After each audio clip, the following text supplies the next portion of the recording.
Welcome once again, my friends, and thank you for stopping by to listen to an old storyteller.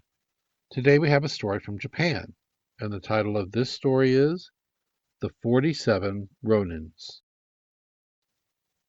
At the beginning of the 18th century, there lived a daimyo called Asano Takumi no Kami, the lord of the castle of Ako in the province of Harima. Now it happened that an imperial ambassador from the court of the Mikado, having been sent to the shogun at Edo, Takumi no Kami and another noble called Kame-sama were appointed to receive and feast the envoy. And a high official named Kira Kotsuke no Suke was named to teach them the proper ceremonies to be observed upon the occasion. The two nobles were accordingly forced to go daily to the castle to listen to the instructions of Kotsuke no Suke. But this Kotsuke no Suke was a man greedy of money, and as he deemed that the presents which the two daimyo, according to time-honored custom, had brought him in return for his instruction were mean and unworthy, he conceived a great hatred against them, and took no pains in teaching them, but on the contrary rather sought to make laughing-stocks of them. Takumi no Kami, restrained by a stern sense of duty, bore his insults with patience, but Kame-sama, who had less control over his temper, was violently incensed and determined to kill Kotsuke no Suke. One night, when his duties at the castle were ended, Kame-sama returned to his own palace, and having summoned his counselors to a secret conference, said to them, "Kotsuke no Suke has insulted Takumi no Kami and myself during our service and attendance on the imperial envoy. This is against all decency, and I was minded to kill him on the spot. But I bethought myself that if I did such a deed within the precincts of the castle, not only would my own life be forfeit, but my family and vassals would be ruined. So I stayed my hand. Still, the life of such a wretch is a sorrow to the people. And tomorrow, when I go to court, I will slay him. My mind is made up, and I will listen to no remonstrance."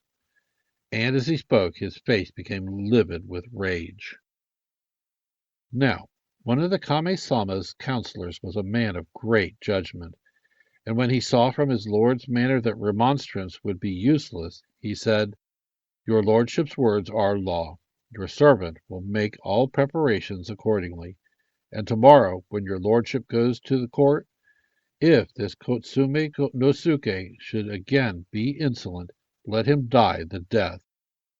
And his lord was pleased at this speech, and waited with impatience for the day to break, that he might return to court and kill his enemy. But the counsellor went home and was sorely troubled, and thought anxiously about what his prince had said.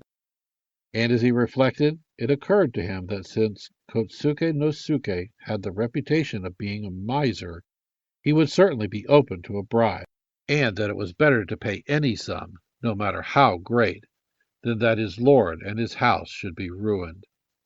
So he collected all the money he could, and giving it to his servant to carry, rode off into the night to Kotsuke no Suke's palace, and said to his retainers, "My master, who is now in attendance upon the imperial envoy, owes much thanks to my lord Kotsuke no Suke, who has been at so great pains to teach him the proper ceremonies to be observed during the reception of the imperial envoy. This is but a shabby present which he has sent by me, but he hopes that his lordship will condescend to accept it, and commends himself to his lordship's favour." And with these words he produced 1,000 ounces of silver for Kotsuke no Suke, and 100 ounces to be distributed among his retainers. When the latter saw the money, their eyes sparkled with pleasure, and they were profuse in their thanks, and begging the counsellor to wait a little, they went and told their master of the lordly present which had arrived with a polite message from Kame-sama.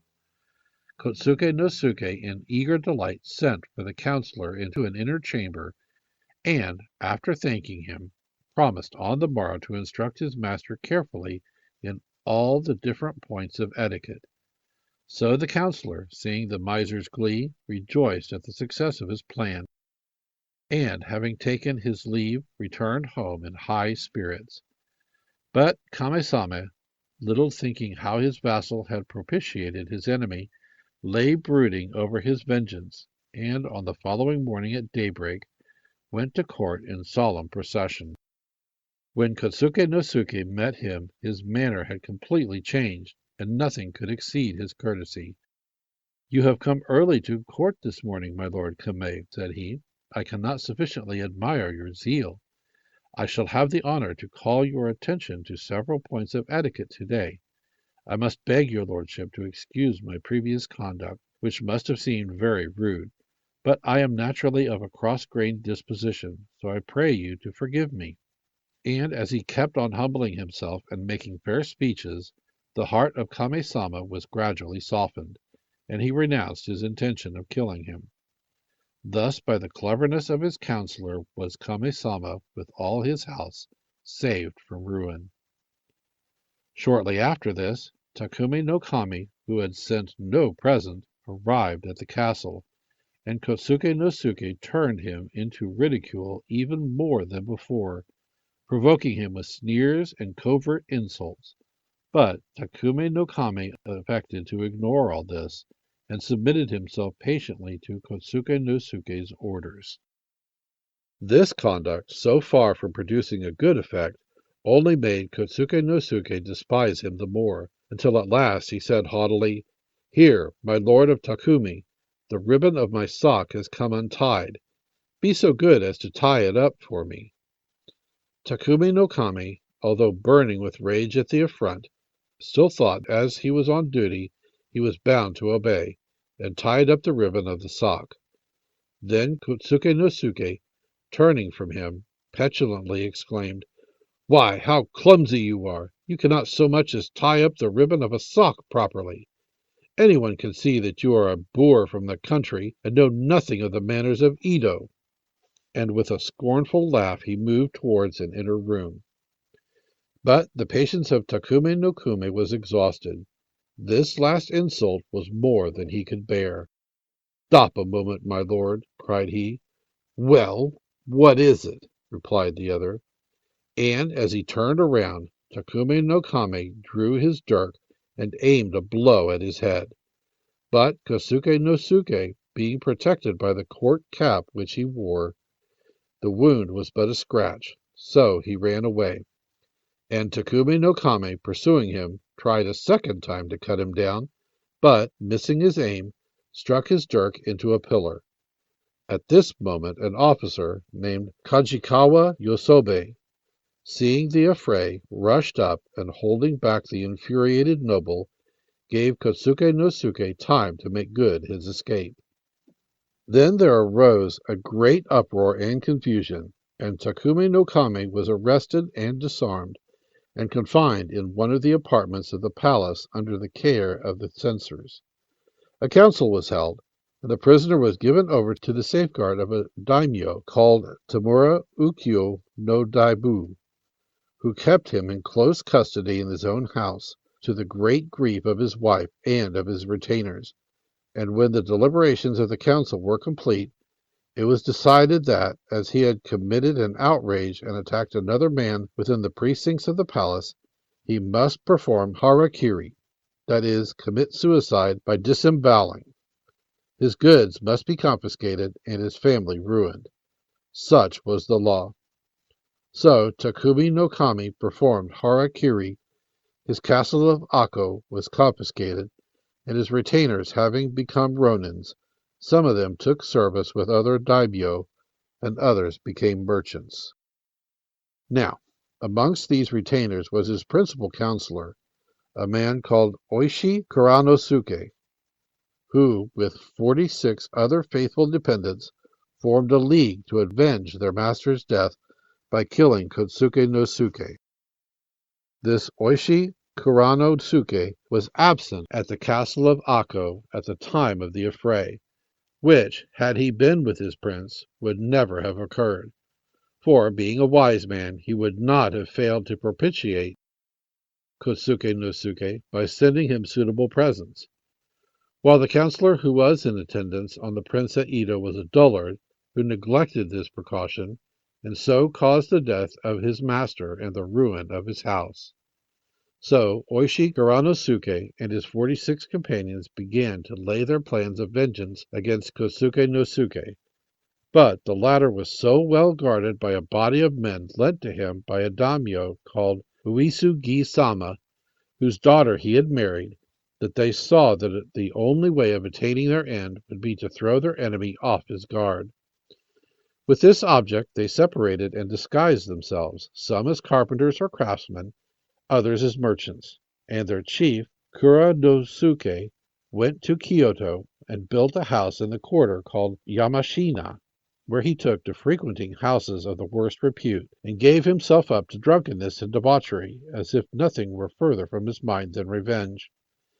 Kosuke no Suke, in the meanwhile, suspecting that Takumi no Kami's former retainers would be scheming against his life, secretly sent spies to Kyoto and caused a faithful account to be kept of all that Kuranosuke did.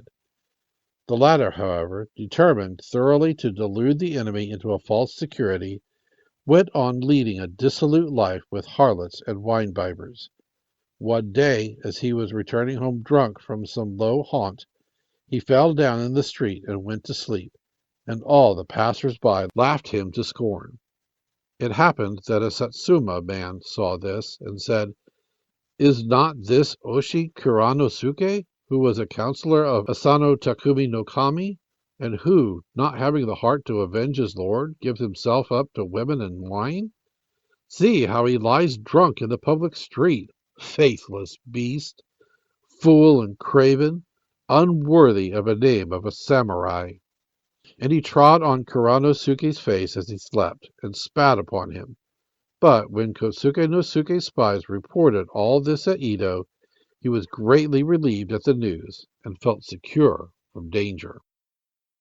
One day Kuranosuke's wife, who was bitterly grieved to see her husband lead this abandoned life, went to him and said, "My lord, you told me at first that your debauchery was but a trick to make your enemy relax in watchfulness. But indeed, this has gone too far. I pray and beseech you to put some restraint upon yourself." "Trouble me not," replied Kuranosuke, "for I will not listen to your whining. Since my way of life is displeasing to you, I will divorce you, and you may go about your business, and I will buy some pretty young girl from one of the public houses and marry her for my pleasure. I am sick of the sight of an old woman like you about the house, so get you gone. The sooner, the better." So saying, he flew into a violent rage, and his wife, terror-stricken, pleaded piteously for mercy. "Oh, my lord, unsay those terrible words. I have been your faithful wife for 20 years, and have borne you 3 children. In sickness and in sorrow I have been with you. You cannot be so cruel as to turn me out of doors now. Have pity! Have pity!" "Cease this useless wailing. My mind is made up, and you must go. And as the children are in my way also, you are welcome to take them with you." When she heard her husband speak thus, in her grief she sought her eldest son, Oishi Chikara, and begged him to plead for her, and pray that she might be pardoned. But nothing would turn Kuranosuke from his purpose, so his wife was sent away, and with the 2 younger children, and went back to her native place. But Oishi Chikara remained with his father.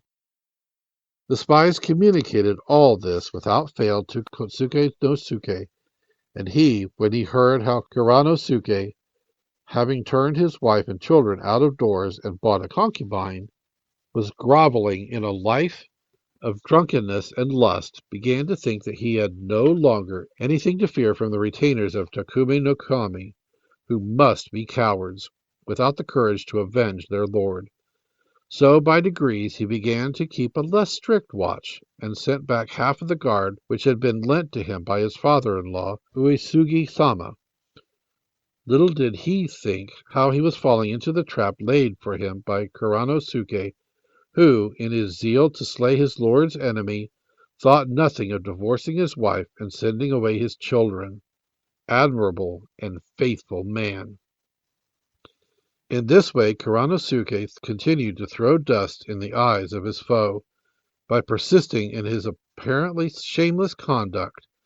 But his associates all went to Edo, and, having in their several capacities as workmen and peddlers contrived to gain access to Kotsuke no Suke's house, made themselves familiar with the plan of the building and the arrangements of the different rooms, and ascertained the character of the inmates, who were brave and loyal men, and who were cowards, and upon all of which matters they sent regular reports to Kuranosuke.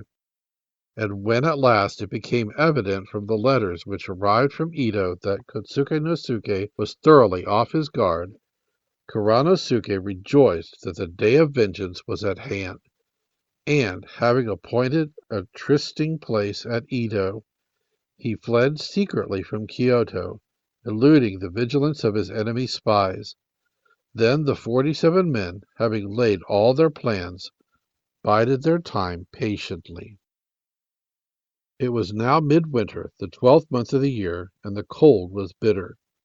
One night, during a heavy fall of snow, when the whole world was hushed, and peaceful men were stretched in sleep upon the mats, the Ronins determined that no more favorable opportunity could occur for carrying out their purpose.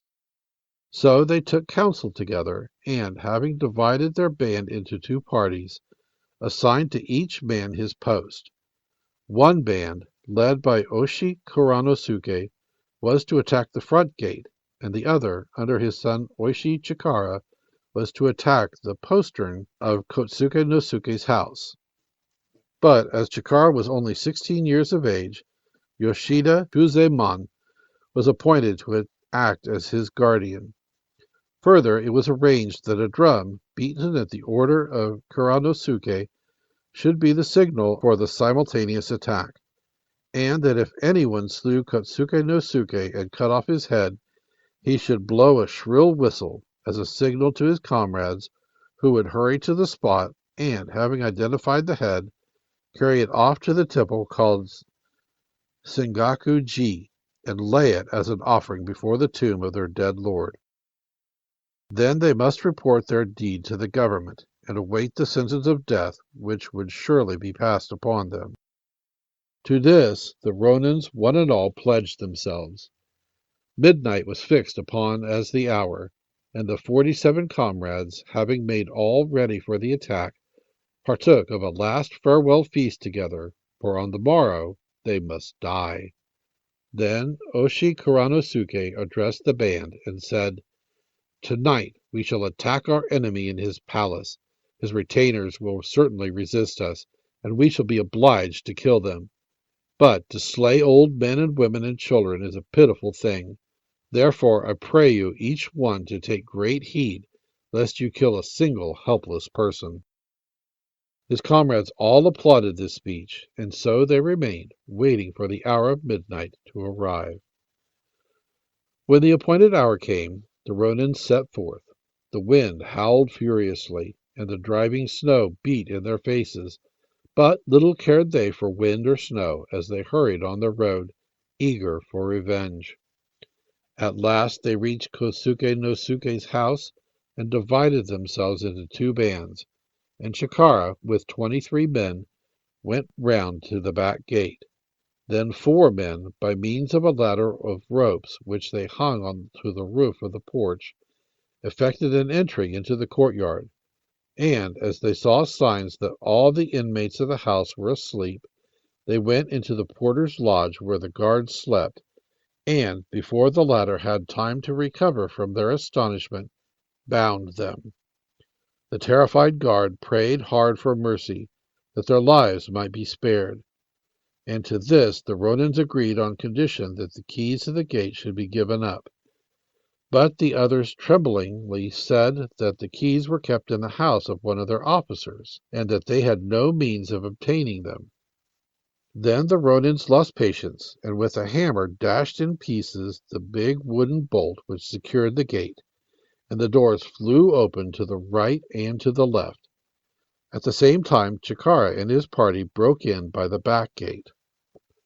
Then Oshi Kuranosuke sent a messenger to the neighboring houses, bearing the following message: We, the Ronin, who were formerly in the service of Takume no Kami, are this night about to break into the palace of Kotsune no Suke to avenge our lord. As we are neither night robbers nor ruffians, no hurt will be done to the neighboring houses.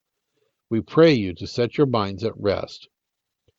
And as Kotsuke no Suke was hated by his neighbors for his covetousness, they did not unite their forces to assist him. Another precaution was yet taken, lest any of the people inside should run out to call the relations of the family to the rescue, and these coming in force should interfere with the plans of the Ronins. Kuranosuke stationed 10 of his men armed with bows on the roof of the 4 sides of the courtyard, with orders to shoot any retainers who might attempt to leave the palace. Having thus laid all his plans and posted his men, Kuranosuke with his own hand beat the drum and gave the signal for attack. 10 of Kotsune no Suke's retainers, hearing the noise, woke up, and, drawing their swords, rushed into the front room to defend their master.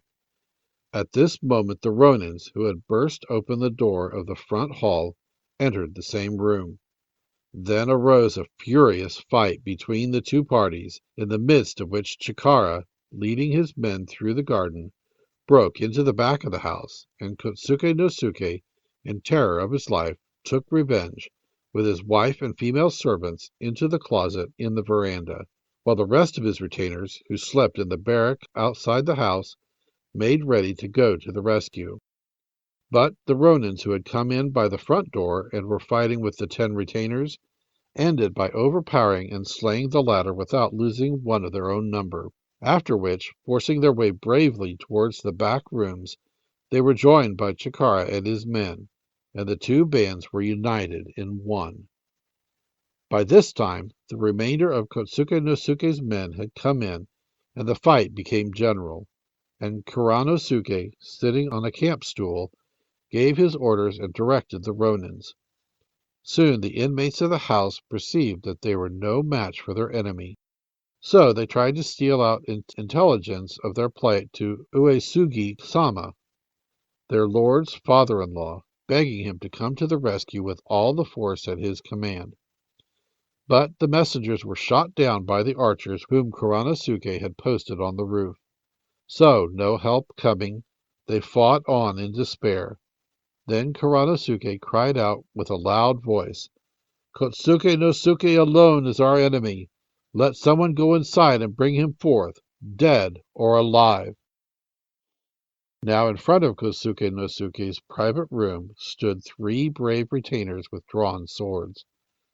The first was Kobayashi Heihachiro, the second was Waku Handayu, and the third was Shimizu Ikaku, all good men and true, and expert swordsmen.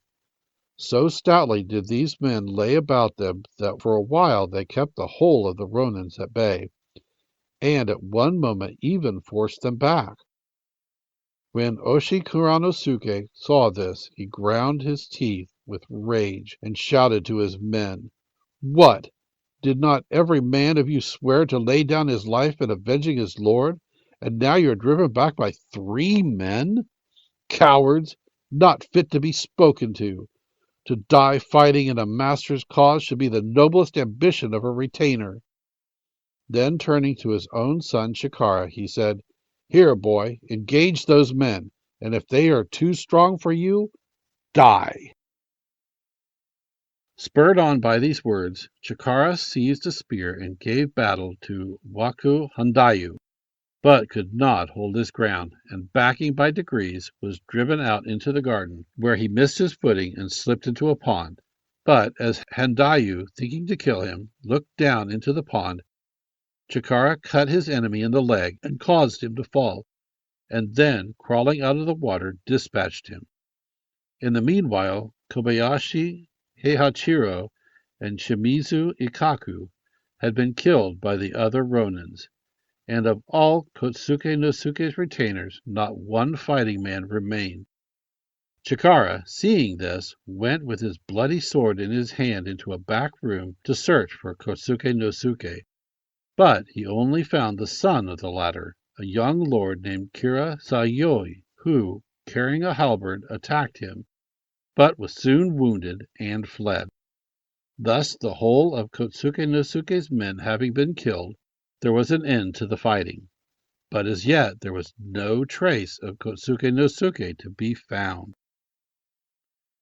Then Kuranosuke divided his men into several parties and searched the whole house, but all in vain. Women and children weeping were alone to be seen.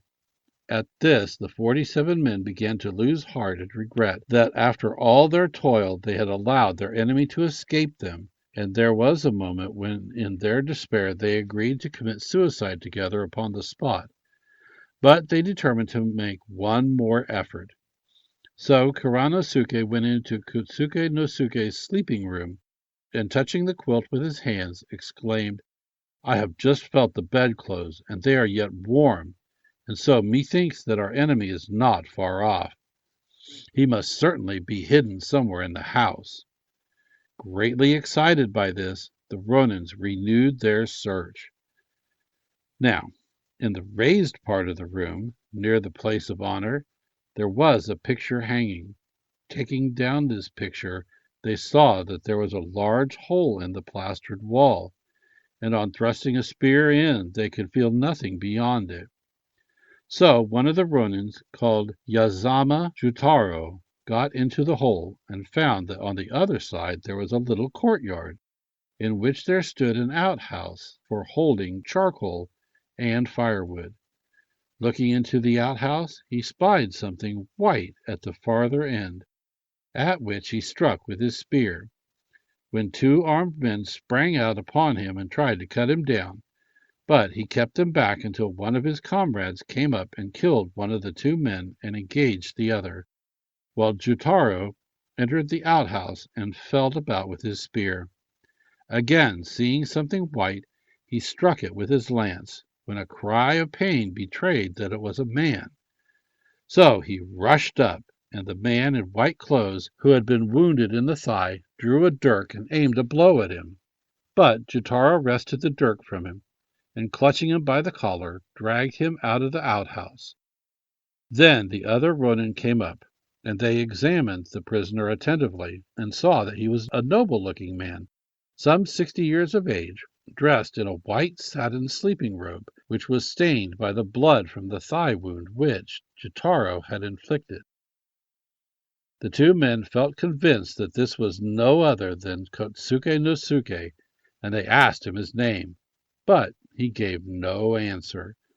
So they gave the signal whistle, and all their comrades collected together at the call. Then Oshi Kuranosuke, bringing a lantern, scanned the old man's features, and it was indeed Kotsuke no Suke. And if further proof were wanting, he still bore a scar on his forehead where their master, Asano Takumi no Kami, had wounded him during the affray in the castle.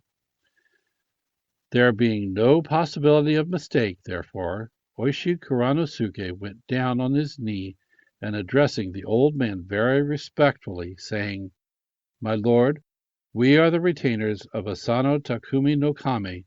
Last year your lordship and our master quarreled in the palace, and our master was sentenced to harakiri, and his family was ruined.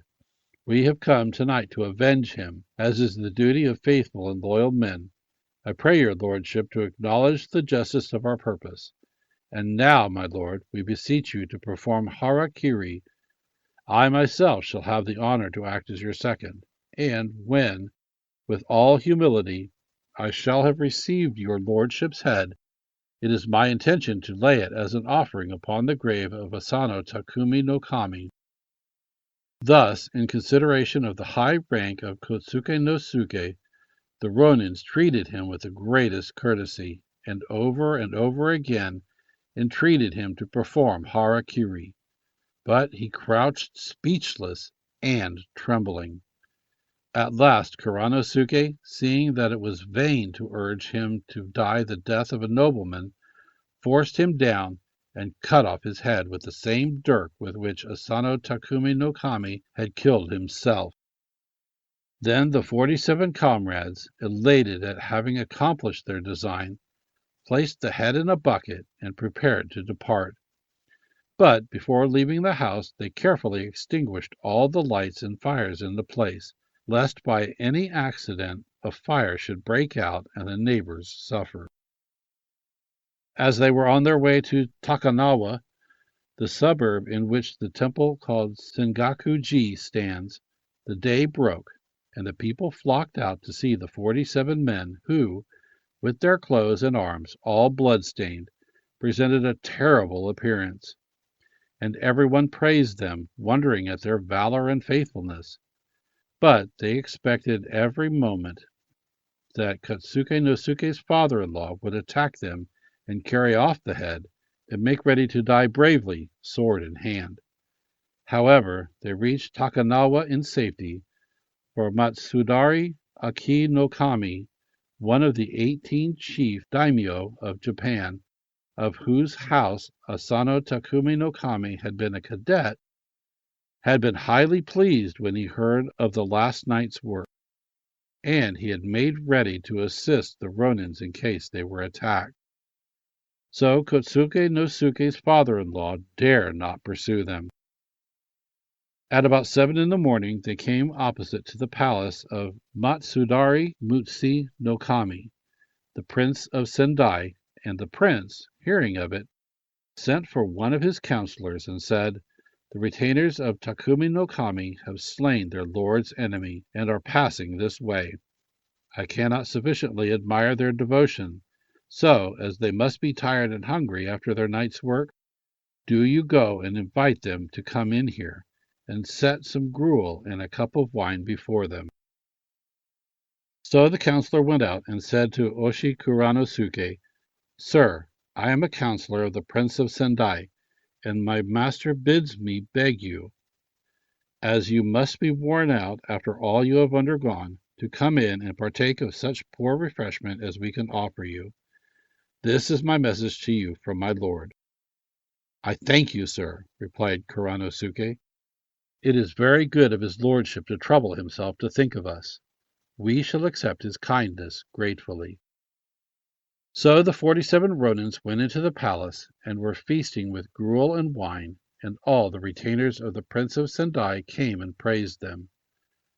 Then Kuranosuke turned to the counselor and said, "Sir, we are truly indebted to you for this kind hospitality, but as we have still to hurry to Sengaku-ji, we must needs humbly take our leave." And, after returning many thanks to their hosts, they left the palace of the Prince of Sendai and hastened to Sengaku-ji, where they were met by the abbot of the monastery, who went to the front gate to receive them, and led them to the tomb of Takumi no Kami. And when they came to their lord's grave, they took the head of Kotsuke no Suke, and, having washed it clean in a well hard by, laid it as an offering before the tomb. When they had done this, they engaged the priests of the temple to come and read prayers while they burnt incense. First, Oishi Kuranosuke burnt incense, and then his son Oishi Chikara, and after then the other 45 men performed the same ceremony. Then Kuranosuke, having given all the money that he had by him to the abbot, said, "When we 47 men shall have performed harakiri, I beg you to bury us decently.